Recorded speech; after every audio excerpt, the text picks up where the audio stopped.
So as the year comes to an end, I want to kind of sum up everything, kind of update on what's the goal, right? Like looking back at it, I started this, journey, this road to $1 million.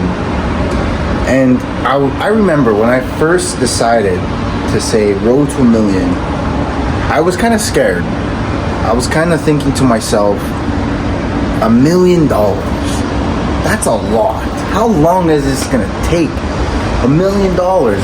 I may be stuck on this. This playlist or this journey for like years. So I'm gonna have to be like, road to $1 million day, like 1,000 something, And after I named it, and I'm happy I did, because 100K, it's not really nothing.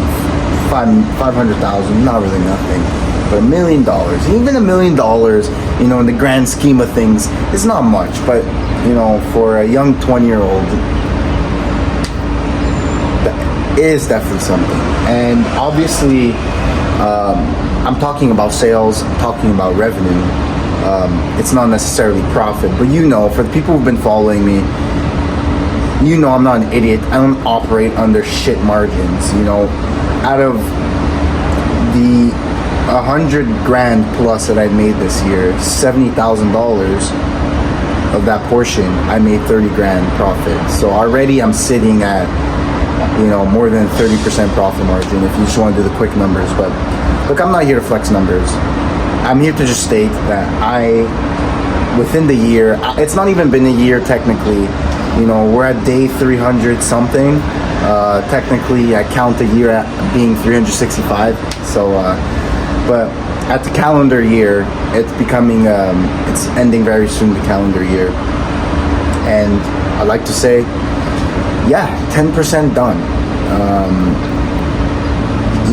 I've generated, over, I don't know exactly the numbers, but I've generated over 100 grand in sales online, mixed with everything, I generated 100 grand alone on e-commerce, mixed with sponsorships, mixed with other things. We're a bit over. Now, unfortunately, I don't have an exact finance sheet, so, maybe one day I'll cross the $1 million, but not even realize. But at the end of the day, it doesn't really matter. The point here is to not look at the end results, but it's to look at the journey, the problems. Majority of my videos, I would say 99% of my videos, are me dealing with problems. So for someone who sees this, like, oh, road to $1 million, let me watch it.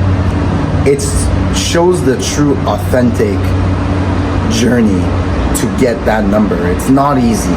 It's not easy at all. It's a lot of hard times. It's a lot of lonely nights, a lot of hours and hours, doubt, fear, all mixed together. And that was the whole goal of this. And I want to kind of go over 3 main things that I've learned throughout this year, that I've learned throughout making the 10% of that goal. And 3 things that really, really are probably the main factors of why I achieved such numbers. And first I want to talk about is never giving up. Now, obviously that's kind of like the main one, right? I wouldn't be here. I wouldn't have reached 10% if I gave up. But I strongly emphasize this because just how I know how it feels, I'm sure a lot of other people, feel it as well. The thought of giving up crosses your mind constantly. The thought of feeling stuck, the thought of feeling tired, the thought of the unknowingness, of not knowing if it's going to work out to your benefit, makes you want to give up. But you have to tank through it. You have to push through. The way I've always said it was, what else? What else are you gonna do? Like, what else are you going to do? You give up. Look at your life logically. If you give up, what happens? Because even if you fail, I always look at it in such a long vision, such long-term goals, right? I always look at it in the point of view on my deathbed. I could have failed so many times, but the only thing that will keep me satisfied on my deathbed, if I knew that I was dying right now, was the simple fact that, Julian, you tried. I didn't have any regrets. I didn't have any moments where I would do something different. No way. I gave it my best. Whether I succeeded or not, obviously I have the mindset of I gotta win and I'm going to win. But at the end of the day, when I'm dying tomorrow, winning doesn't really matter. If you dig deep and realize, pretend you're in that situation where you're dying tomorrow, the only thing is regret. Will you leave your life with regret, or will you give it your all? Will you never give up? That's what's kept me going. Is I feel like shit now. I feel lost now. I feel like I want to give up now. But that's just temporary. What about on my deathbed? That last moment on earth. Will I have that regret? Will I be satisfied with that regret? Will I be happy dying, knowing that I could have been something more? That was something that kept me going. Now, number 2 would definitely be improving. And because I feel like a lot of people, they fail, and I always push that failing is good, but you have to use it properly. You cannot fail and just keep doing the same mistakes. Literally, the definition of describing someone's intelligence is how fast they learn. How fast that can they fail and improve and fix that failure. That's literally the definition of intelligence. So for me, every time I failed, I always thought, why? Why did I fail? What can I do better? What was the singular or multiple reasons why I failed? And I would try to improve. I would have people tell me, Julian, it's just stars didn't align. It's all, at the end of the day, it's all luck. Just keep trying, just keep doing you. And look, to a certain degree, that may be true. But at the end of the day, I always had that mindset of I failed, and there's a fucking reason why I failed, and I want to figure it out. I want to solve it, and I want to do better next time. That is how you take failures and actually make failures a good thing in your life. You take the lessons from the failures. You just don't fail at a product test. You just don't fail at a set on your PR bench press and look at it like, okay, I failed, let me try again next time. No. Why did you fail? Was it your offer? Was it your product? Was it your ads? For the gym example, was it because I went to bed late? Was it the food that I ate today? Was it my low energy? What was it? Why did I fail? And make sure to correct it next time. That is how you incrementally improve. That's how you legit get better. That's how you achieve your goals. Through intelligence, you take your failures and you learn from them. You genuinely say, all right, I need to do better next time. Just don't throw shit on a wall. Keep trying, and you're going to fail. But the more you fail and the more lessons you take from that failure, the better you're going to get with a faster period of time. And now 3, which I think is the most important because it kind of helps with all the other ones, is obsession.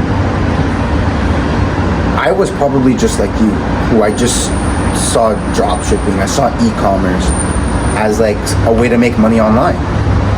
And it was, the more I dig deeper, the more I tried, the more I actually learned e-commerce, the more obsessed I got. And with obsession, learning through your failures and not giving up comes with it. That's why I left obsession for last, because I've been preaching obsession.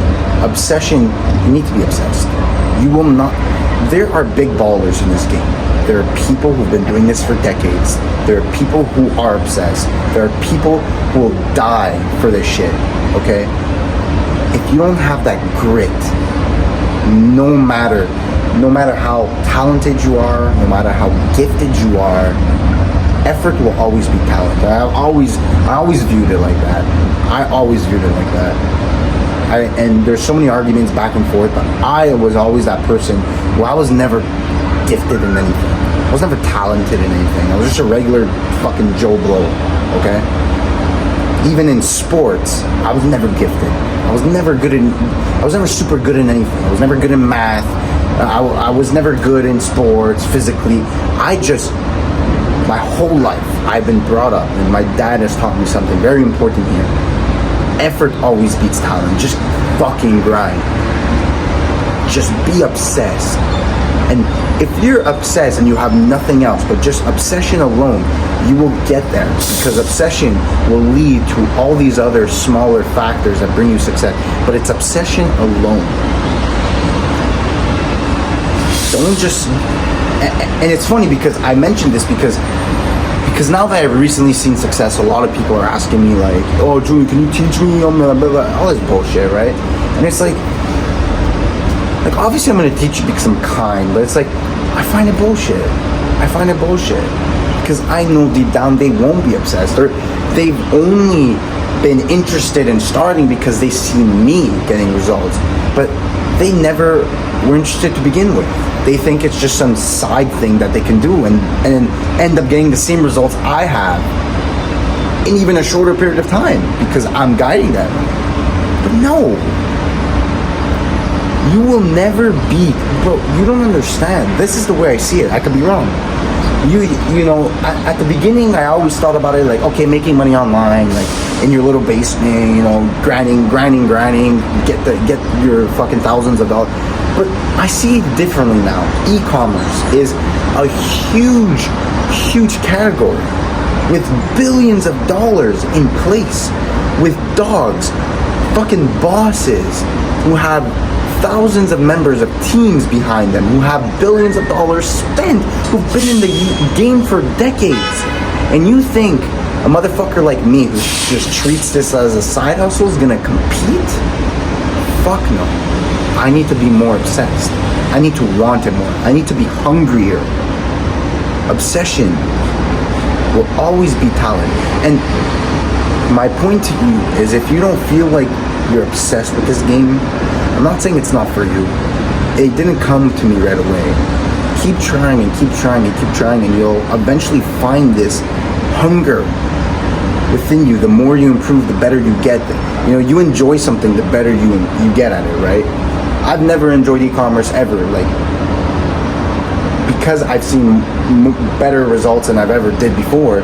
I've never been more obsessed. Obviously, results coming in, you'll like it better. But my point is to you is that be obsessed in the game. It doesn't even have to be e-commerce. Be obsessed in the game of life, trying to level up, trying to get better, trying to beat your competitors. Be fucking obsessed. I genuinely believe that those three things have brought me here today and will bring me even further in 2025. And I hope that you can understand them and try to absorb them as much as possible. I understand that words are just words. It doesn't absorb. The lessons don't absorb. You don't feel them. You've never experienced them. I get that. But try. Do your best to understand the impact of these lessons, these words. Because I guarantee you, once you finally absorb them, once you actually experience it, it will change your life. It will change your viewpoint on everything. 2025, bro, is going to be a huge year. 10% was the first year. We got 90% left to go. And I definitely believe in exponential results. So basically, first year was 10%. I do believe that the next year's 90% is going to be achieved. I just believe that's how it works. The beginning is always the slowest, but once shit starts picking up, it's a domino effect. And I do believe by 2025 I will finish this playlist. I will finish this, this episode, this journey, whatever it is, this road to 1 million will be done in 2025. Thank you for watching. I'll see you at the motherfucking top.